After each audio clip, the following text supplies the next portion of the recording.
If you've ever heard the buzz about Docker but aren't sure where to start, you are in the right place. Docker has revolutionized how we deploy applications, and it's a cornerstone of modern development. In this guide, I will dive into Docker from installation to spinning up your first container and automating image builds with Dockerfiles, all with a friendly, light-hearted approach. Let's get rolling. Docker Made Easy, a fun guide to getting started. Why Docker?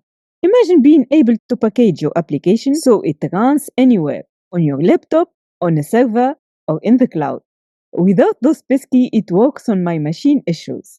That's Docker in a nutshell. It's like a virtual machine's cool younger sibling. Lightweight, efficient, and ready to move at a moment's notice. Containers are like neatly packed suitcases for your applications, bundling everything they need to run.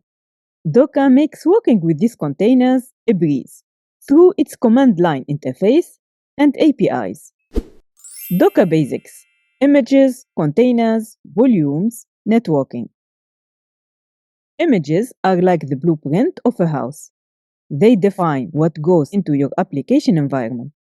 Containers are the actual houses built from those blueprints, isolated environments where your applications run.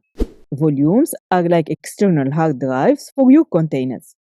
They allow you to persist data outside the container's lifecycle.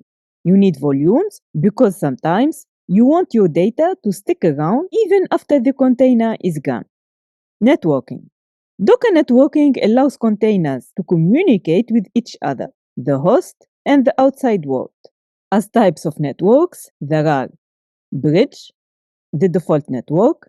It allows containers to talk to each other, but not directly to the host. When containers share the host's networking stack, they are directly exposed.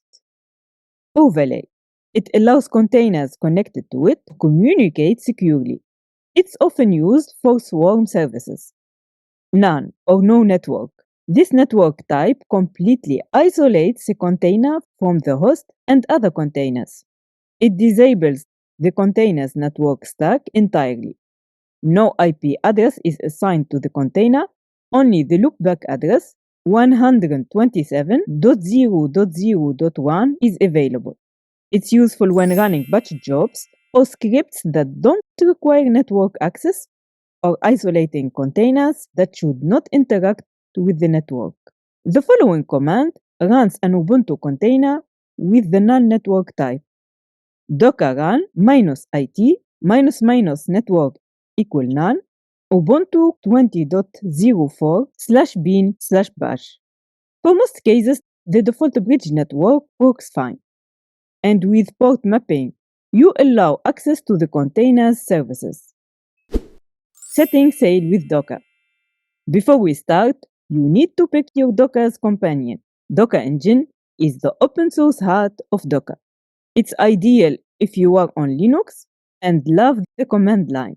Docker Desktop is a user-friendly application with the GUI available for Windows, macOS, and Linux. It's super handy, especially on Windows. Docker Desktop is free for personal use, education, and small businesses. Larger companies might need a paid license, but learning is free. Installing Docker on your OS. If you want to use Docker Desktop just like me, go to this Docker Desktop webpage, select your OS, and follow the instructions to download and install Docker Desktop on your machine. Then you can launch it. Diving into the Docker CLI. Even if you love GUIs, the command line is where Docker truly shines. Open your terminal and type Docker. You will see a list of commands. To get details about your Docker setup, try Docker info. On Linux, you might need to prefix commands with sudo, like sudo docker info.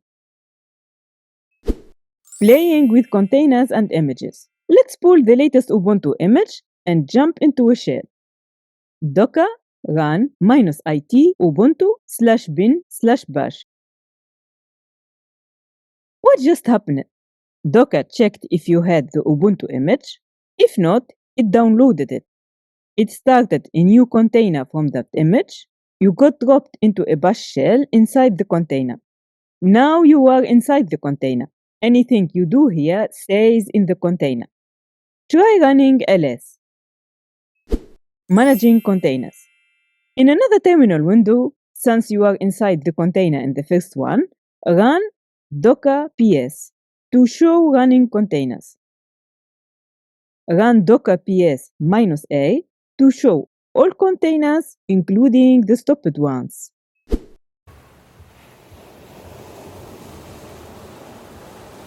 To stop a running container, run Docker stop, then container ID. To start it again, run Docker start, then container ID. Pulling images. You can pull images directly without running them. Docker pull, then the image name, like Docker pull Redis. Want a specific version? Specify the tag Docker pull, image name, then the version, like Docker pull Ubuntu 20.04. Deploy Spring Boot app on Docker. For this demo, I'll be deploying a simple Spring Boot application, which is available on my GitHub repository here. First, I need to create a Dockerfile in the root of my Spring Boot project. Here is an example of a basic Dockerfile with a Spring Boot application. Before building the Docker image, I need to package my Spring Boot application into a jar file by running the appropriate command that generates the jar. In my case, I'm using Gradle as a build tool, so I just have to run the boot jar Gradle task.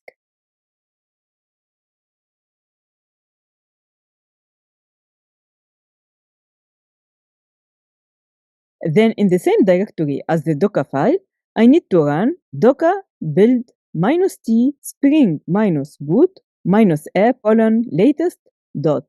-t names the image spring -boot -app. The dot tells Docker to use the current directory.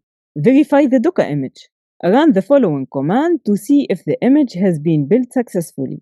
Docker images. You will see something similar to the following.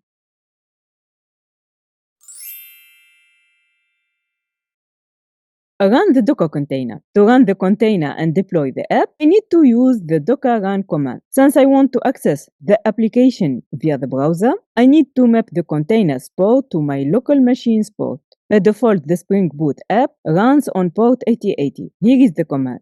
Docker run -p 8080 -8080 spring -boot -app -latest. Docker run is a command to run a container. -p 8080 -8080 maps port 8080 inside the container to port 8080 on my local machine. Spring -boot -app -latest specifies the image I want to run.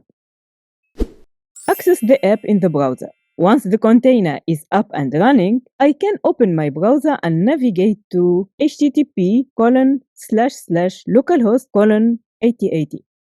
Alright, now I see my Spring Boot application running. What's next?